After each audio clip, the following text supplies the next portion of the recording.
नमस्कार, जोहार, बहुत-बहुत स्वागत है आप सभी का हमारे यूट्यूब चैनल पे। दोस्तों आज की इसमें बात करेंगे BBMKU UG semester first history major 1 syllabus की। आखिरकार हम सभी को इतिहास में क्या पढ़ना दोस्तों, वो मैं आप सभी को बताने वाला हूँ। तो इतिहास ऑनर्स के जितने भी छात्र छात्रा हैं हिस्ट्री ऑनर्स के, ठीक है, आप सभी के लिए वीडियो बहुत ही ज़्यादा इंपॉर्टेंट है, क्योंकि आज मैं पूरा पूरा सिलेबस बताने वाला हूँ। साथ ही साथ आप सभी को बताऊँगा कि एग्ज़ाम में प्रश्न किस प्रकार से पूछे जाते हैं, किस प्रकार से प्रश्न रहेगा, कितने अंक के प्रश्न रहेंगे, वो मैं आप सभी को बताने वाला हूं दोस्तों। ठीक है, तो सबसे ज़्यादा महत्वपूर्ण रहने वाला है कि पूरा सिलेबस मैं आपको बताने वाला हूं कि सेमेस्टर 1 में क्या पढ़ना है दोस्तों। ठीक, तो चलिए देखते हैं पूरा का पूरा सिलेबस।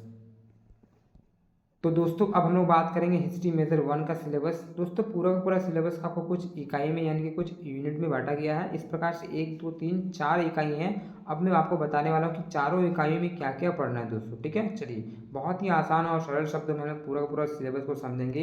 हम लोग सिलेबस समझ गए तो फिर बाकी बात पढ़ाई बहुत ही आसान से हम लोग कर सकते हैं। ठीक है ना, चलिए इकाई 1 की मैं बात करूँ दोस्तों, तो इकाई 1 में जो आपको पढ़ना है वो पढ़ना है भारतवर्ष की संकल्पना। इसमें जो आपको पढ़ना है दोस्तों वो पढ़ना है भारत को समझना, भारतवर्ष की अवधारणा और नामकरण। ठीक है, यानी कि पूरा का पूरा देखा जाए तो भारतवर्ष को थोड़ा समझना, भारत का नाम, भारत कैसे पड़ा, इसके अलावा और कौन कौन से भारत का नाम है, ये आपको पढ़ना है दोस्तों। ठीक है, चलिए इसके बाद दूसरे नंबर में जो पढ़ना है वो पढ़ना है दोस्तों भौगोलिक विविधीकरण, यानी कि भारत की भौगोलिक स्थिति के बारे में पढ़नी है। अब इसमें क्या क्या पढ़ना है, इसमें आपको भारत की जलवायु, भारत की मिट्टी, भारत के वन और भारत के फसलें, ये आपको पढ़ना है दोस्तों। ठीक है, सेकंड में क्या पढ़ना है, भारत की जलवायु, भारत की मिट्टी, भारत के वन और भारत के फसलें। ठीक है, 2 क्लियर। चलिए इसके बाद जो आपको तीसरा में पढ़ना है वो पढ़ना है समय की भारतीय अवधारणा। ठीक है, इन 3 चीज़ों को आपको पहला यूनिट में पढ़ना है दोस्तों। क्लियर, तो चलिए चौथा आगे बात करूँ मैं दूसरा यूनिट की। ठीक है, दूसरा जो इकाई है, इकाई 2 में आपको पढ़ना है वो पढ़ना है सबसे पहले भारतीय इतिहास का वर्गीकरण। और भारतीय इतिहास के वर्गीकरण में क्या पढ़ना है, इसमें प्राचीन भारत, मध्यकालीन भारत, आधुनिक भारत और समकालीन भारत, यानी कि इन चार के बारे में थोड़ी थोड़ी जानकारी लेनी है दोस्तों। प्राचीन भारत के बारे में, मध्यकालीन भारत के बारे में, आधुनिक भारत के बारे में। ठीक है, चलिए इसके बाद दूसरे नंबर में आपको पढ़ना है वो पढ़ना है भारतीय इतिहास का काल विभाजन। वही काल विभाजन के बारे में थोड़ी सी आपको जानकारी रखनी है। अब उसके बाद जो हमारा तीसरा टॉपिक आता है, इसमें पढ़ना आपको भारतीय इतिहास के साहित्यिक स्रोत, यानी कि अगर हम सभी को भारत के इतिहास के बारे में जानकारी चाहिए तो इसके साहित्यिक स्रोत क्या हैं, इन साहित्यिक स्रोतों को आपको पढ़ना है दोस्तों। इसके बाद आपको प्राचीन भारत के साहित्यिक स्रोत पढ़ना है। ठीक है, कि प्राचीन भारत की जानकारी अगर हम सभी को प्राप्त करनी हो तो इसका क्या स्रोत है। ठीक है, तो साहित्यिक स्रोत क्या रहने वाला है वो आपको पढ़ना है दोस्तों। साथ ही साथ आपको मध्यकालीन भारत के साहित्यिक स्रोत पढ़ना है। अगर हम सभी को मध्यकालीन भारत के बारे में जानकारी चाहिए तो साहित्यिक स्रोत इसके क्या क्या हैं ये। साथ ही साथ आपको आधुनिक भारत की जो साहित्यिक स्रोत है वो भी पढ़नी है, यानी कि आपका साहित्यिक स्रोत पढ़ना है, मेन टॉपिक रहेगा वो आपका प्राचीन भारत का भी रहेगा, मध्यकालीन भारत का भी रहेगा और आधुनिक भारत का भी रहेगा दोस्तों। ठीक है, उसके अलावा आपको क्या पढ़ना है, पुरातात्विक स्रोत। साहित्यिक स्रोत के साथ साथ आपका पुरातात्विक स्रोत भी रहेगा। ठीक है, प्राचीन भारत का भी रहेगा, मध्यकालीन भारत का भी रहेगा, आपका आधुनिक भारत का भी रहेगा। ठीक है, आपको याद रखना है पुरातात्विक स्रोत चाहिए और साहित्यिक स्रोत, तीनों में, चाहे वो प्राचीन भारत हो, मध्यकालीन भारत हो, चाहे आधुनिक भारत हो, इन तीनों आपको पढ़ना है। ठीक है, और विदेशी खाते ये हो गया, जैसे ग्रीक, चीन, अरबी, यूनानी, ये सब जो भी आए थे इनके बारे में थोड़ी थोड़ी जानकारी रखनी है दोस्तों। ठीक है, तो ये आपका हो गया इकाई 2 का। आगे बात करूँ मैं इकाई 3 की। इकाई 3 में क्या पढ़ना है, इकाई 3 में आपको पढ़ना है दोस्तों भारतीय ज्ञान परंपरा और संस्कृति। भारतीय ज्ञान परंपरा और संस्कृति में आपको पढ़ना है दोस्तों, वो पढ़ना है भारत की साहित्यिक महिमा, यहाँ के वेद, वेदांत, उपनिषद, ठीक है, ब्राह्मण, ठीक है, उसके बाद आर्य का महाकाव्य, स्मृति, पुराण, जैन धर्म, बौद्ध धर्म, साहित्य, इस प्रकार से आपको पढ़नी है दोस्तों। ठीक है, तो वेदों को आपको पढ़ना है, वेदांत के बारे में थोड़ी जानकारी, उपनिषद के बारे में जानकारी रखनी है दोस्तों, है ना, ब्राह्मण के बारे में जानकारी रखनी है, महाकाव्य के बारे में थोड़ी पढ़नी है, स्मृति के बारे में पढ़नी है, पुराणों के बारे में जानकारी लेनी है, और बौद्ध साहित्य और जो जैन साहित्य है इन दोनों को भी आपको पढ़ना है दोस्तों। तो ये आपको हो गया भारत की ज्ञान परंपरा संस्कृति में एक। दूसरा मैं बात कर सकता हूँ, तो इसमें आपको पढ़ना है दोस्तों भारतीय शिक्षा प्रणाली। तो भारतीय शिक्षा प्रणाली कैसी थी वो पढ़नी है। साथ ही साथ तक्षशिला विश्वविद्यालय और विक्रमशिला विश्वविद्यालय बहुत ही इंपॉर्टेंट रहेगा इसमें, तक्षशिला और विक्रमशिला दोस्तों। ठीक है, तो आप लोग इसे पढ़ लेना है।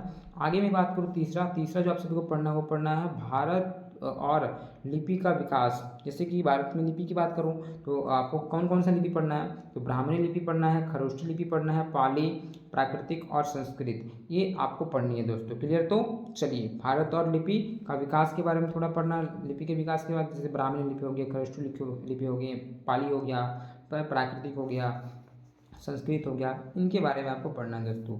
चौथा में बात करूँ दोस्तों, चौथे नंबर पे आपको पढ़ना है धर्म और दर्शन।